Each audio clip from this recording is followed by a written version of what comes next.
कि जुल्म के साए में लब खोलेगा कौन, और हम भी चुप रहे तो फिर बोलेगा कौन। यहाँ तो काटने मारने का परंपरा नहीं था, आपके यहाँ तो ऐसी ताकत हुआ करती थी कि एक श्राप दे देते और ये भस्म हो जाते। हमारे जैसे लोग जब बिहार आते हैं तो इसकी मिट्टी में आज भी हमें तथागत बुद्ध की तर्कशील प्रज्ञा करुणा की ताकत महसूस होती है, इसलिए हम बिहार से ऊर्जा लेकर जाते हैं। इस बिहार जब हम आते हैं तो सम्राट अशोक को याद करते हैं। आज के लोग कहते हैं हम अखंड भारत बनाएंगे, और यहाँ के लोगों को कहते हैं कि अगर आपको इनका मामला कबूल नहीं तो आप पाकिस्तानी। किसी जाति किसी धर्म के खिलाफ नहीं है। सम्राट अशोक ने जब तलवार उठाई तो वहां मैं गया हूं, उस जगह पर बंगाल में नदी का रंग लाल हो गया था, और जब तलवार रख करके बुद्धिज्म का परचम उठाया, ये पंचशील झंडा पूरी दुनिया में लहराया।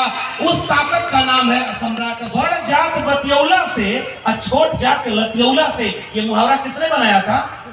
ये सवाल हमने। मानववाद की क्या पहचान, गिट पिट बोले करे न काम, और मानववाद की क्या पहचान, ब्राह्मण भंगी एक सवाल। प्रधानमंत्री विदेश जाकर बोलते हैं कि हम युद्ध के देश से नहीं बुद्ध के देश से आए हैं, और भारत में आते हैं तो बुद्ध के खिलाफ युद्ध छड़े हुए हैं। वहां जाके कहते हैं कि हम बुद्ध के देश से आए हैं। अरे भाई वहां जाके बोलो ना कि हम उस देश से आए हैं जहां दुनिया में लोग एक तरह से पैदा होते हैं, हमारे यहाँ कोई मुख से पैदा होता है, कोई भुजाओं से पैदा होता है। ये बात दुनिया में नहीं बोलते, क्योंकि दुनिया वाले आपके ऊपर हंसेंगे। ऐसे नहीं होगा। जैसे हम लोग यहाँ पर इकट्ठा हुए हैं, और आज मेरे लिए ये बहुत गौरव की बात है, सम्मान की बात है। बेहद सम्मानित मंच है, बहुत वरिष्ठ लोग बैठे हुए हैं। हमें सभी महिला से आग्रह है, हमें सभी महिलाओं से आग्रह है कि आप लोग बैठ जाइए।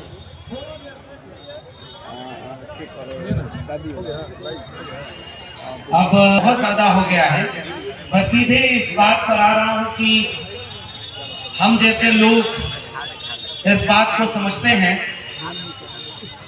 कि असल में लड़ाई विचारधारा की है। असली लड़ाई विचारधारा की है। किसी नेता के खिलाफ, किसी पार्टी के खिलाफ हमारी लड़ाई नहीं है। हमारी लड़ाई कलम और किताब बचाने की है।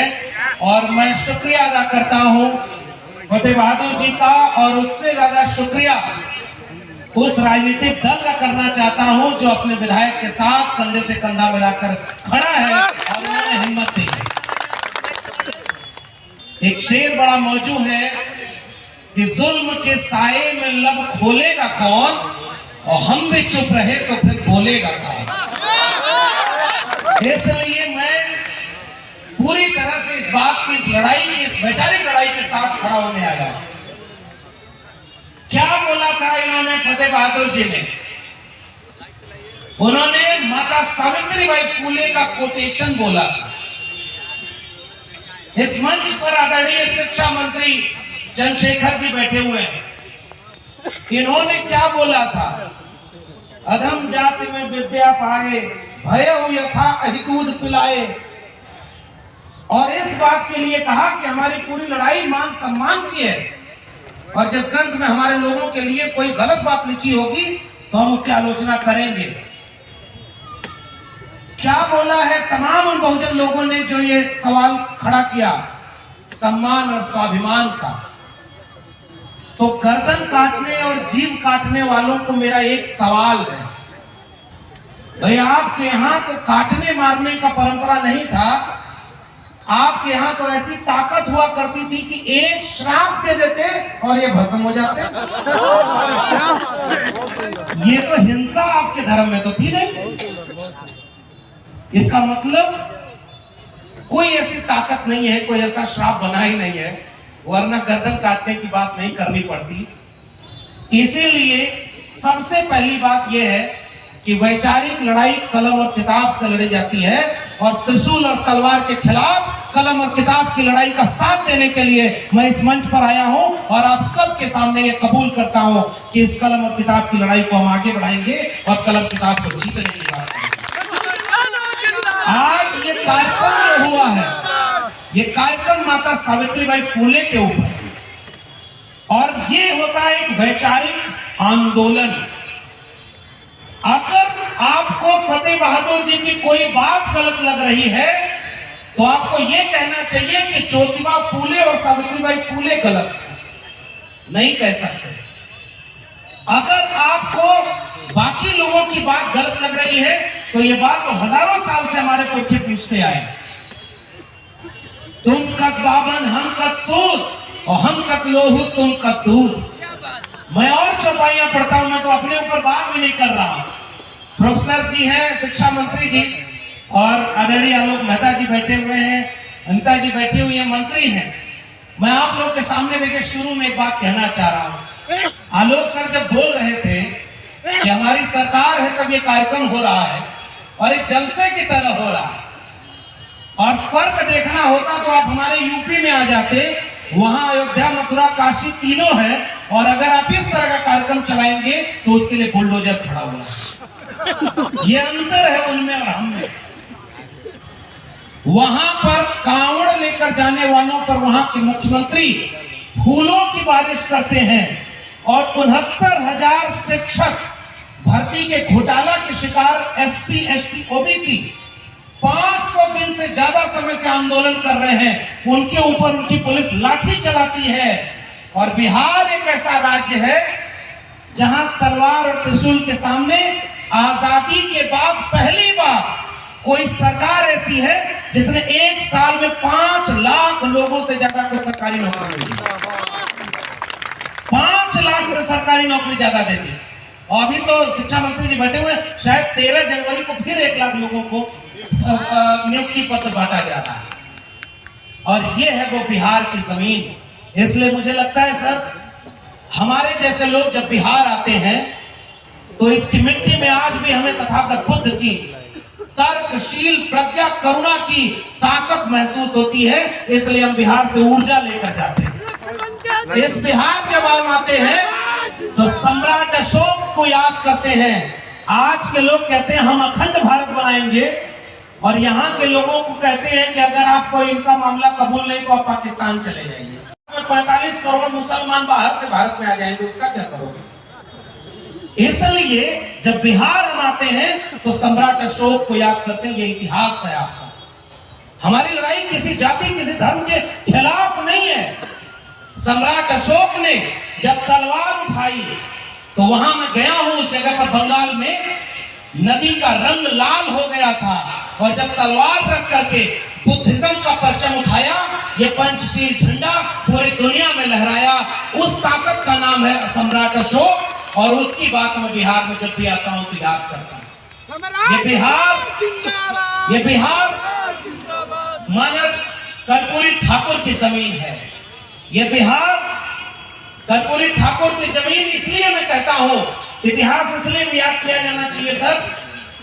मैं उत्तर प्रदेश का रहने वाला हूं, और जिस समय उत्तर प्रदेश में मुख्यमंत्री थे, आओ अगर आपकी भावना आहत होती है इस तरह के बयानों पर, तो प्रोफेसर चंद्रशेखर ने यही सवाल पूछा था कि अगर तुम्हारी किताब में कोई बात लिखी है जिससे हमारी भावना आहत होती है तो हमारी भावना की कोई कीमत नहीं है क्या? हम अपनी भावना आहत करने वालों के खिलाफ बोलेंगे, और इसका अधिकार हमें भारत का संविधान देता है। संविधान ने इजाजत दी। तो एक इतिहास ये भी याद करिए, और इस बात को आज कहने का वक्त है। उत्तर प्रदेश में मुख्यमंत्री थे राम नरेश यादव, और बिहार में मुख्यमंत्री थे कर्पूरी ठाकुर। एक अहिर बिरादरी के और दूसरे नाई बिरादरी के। दिल्ली के लोग उस इतिहास को याद करिए, उन्होंने क्या कहा कि दिल्ली से चमड़ा भेजा संदेश, और बार बनावे कर्पूरी और भैंस चरावे राम नरेश। ये किसने नारा लगाया था? बड़ जात बतियौला से और छोट जात लतियौला से। ये मुहावरा किसने बनाया था? ये सवाल हमने पूछना शुरू किया, क्योंकि तुमने कभी अपने धर्म के नाम पर हमें एक माना ही नहीं। तुम हमें जातियों में बांटकर अपमानित करते रहे हो। अहिर गड़ेरिया कुर्मी चोर और घर सारे का टंगरी तोड़, भोजपुरी समझते हैं ना?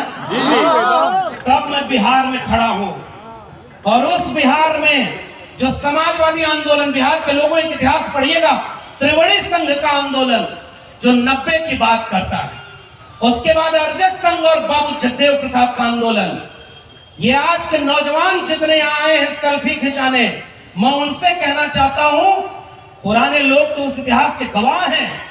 नौजवानों को आज पता ही नहीं कि धर्म की अफीम क्यों चटाई जा रही है, क्योंकि आपसे आपका इतिहास कोई पढ़ने नहीं देना चाहता। बाबू जगदेव प्रसाद, महामना रामस्वरूप वर्मा, उनके नारे को याद करिएगा, जिसमें समता की चाह नहीं वह बढ़िया इंसान नहीं, समता बिना समाज नहीं, बिन समाज जनराज नहीं, और जो जमीन को जोते बोए वो जमीन का मालिक होए, ये नारा लगा था।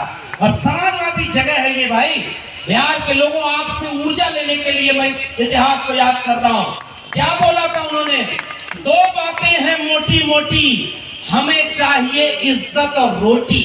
हमारी लड़ाई इज्जत और रोटी की लड़ाई थी। जितने लोगों ने ये लड़ाई लड़ी है वो इज्जत और रोटी की लड़ाई। तो समाजवाद का नारा था, मिटे गरीबी और अमीरी, मिटे चाकरी और मजबूरी, रोटी कपड़ा सस्ती हो और दवा पढ़ाई मुफ्ती हो। वो नारा जब आगे बढ़ा, उन्होंने क्या लिखा उस नारे में कि ब्राह्मणवाद की क्या पहचान, गिट पिट बोले करे न काम, और मानववाद की क्या पहचान, ब्राह्मण भंगी एक समान। ये नारा था और उस नारे को डॉक्टर राम मनोहर लोहिया ने आगे बढ़ाया। इस पूरे नारे में कहीं आपको हिंसा नजर आ रही है क्या? किसी के खिलाफ गाली नजर आ रही है क्या? किसी का अपमान नजर आ रहा है क्या? उस नारे को डॉक्टर राम मनोहर लोहिया ने आगे बढ़ाया। सब पिछड़ा सन सोपा ने बांधी गांठ, और पिछड़ा पावे 100 में 60। और उस नारे को बाबू जगदेव प्रसाद और रामस्वरूप वर्मा ने आगे बढ़ाया कि 100 में 90 शोषित हैं, शोषितों ने ललकारा है, धन धरती और राजपाट में 90 भाग हमारा है, 10 का शासन 90 पर नहीं चलेगा, नहीं चलेगा। किसी के खिलाफ ये लड़ाई है क्या? ये लड़ाई आपके हक अधिकार की लड़ाई रही है।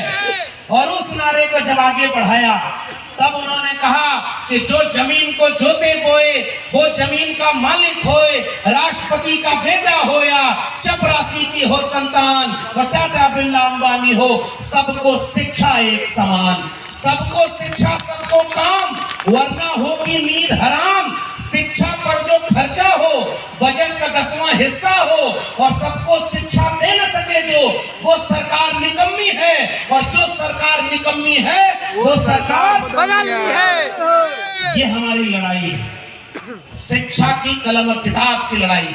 जिस मंच पर बैठे हो, मैं सच बताऊं, उदय जी बैठे हुए हैं, विधायक जी बैठे हुए, बहुत सारे लोग, ऐसा बयान आज के वक्त में कोई भी अगर दे दे, सच बोल रहे हैं।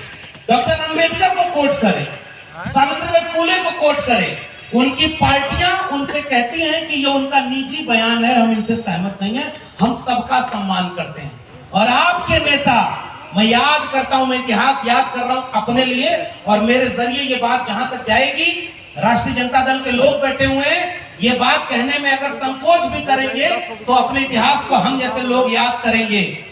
जब मंडल आंदोलन आया, बीपी मंडल साहब यहाँ बिहार के थे ना, आरक्षण कहां से आई, और कर्पूरी की मां और बहन के लिए गालियां दी गई थी, वो किसका था? और आलोक मेहता साहब अभी बोल रहे थे, उस जगह का नाम बोल रहे थे जहां पैर में चप्पल पहन के आप सड़क पर नहीं चल सकते थे। तब अपना बरहिया, और मैं तो कह रहा हूं सर, ऐसी जगह दर्जनों रही है, और इसलिए पैर में चप्पल पहनकर चल नहीं सकते, उनके सामने खटिया पर बैठ नहीं सकते, और तो और छोड़ो, तालाब से पानी नहीं पी सकते।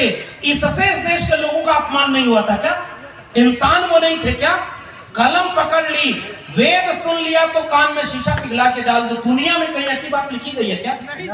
इस देश का प्रधानमंत्री विदेश जाकर बोलते हैं कि हम युद्ध के देश से नहीं, बुद्ध के देश से आए हैं, और भारत में आते हैं तो बुद्ध के खिलाफ युद्ध छड़े हुए हैं। वहां जाके कहते हैं कि हम बुद्ध के देश से आए हैं। अरे भाई, वहां जाके बोलो ना कि हम उस देश से आए हैं जहां दुनिया में लोग एक तरह से पैदा होते हैं, हमारे यहाँ कोई मुख से पैदा होता है, कोई भुजाओं से पैदा होता है। ये बात दुनिया में नहीं बोलते, क्योंकि दुनिया वाले आपके ऊपर हंसेंगे। ऐसे नहीं होता भाई।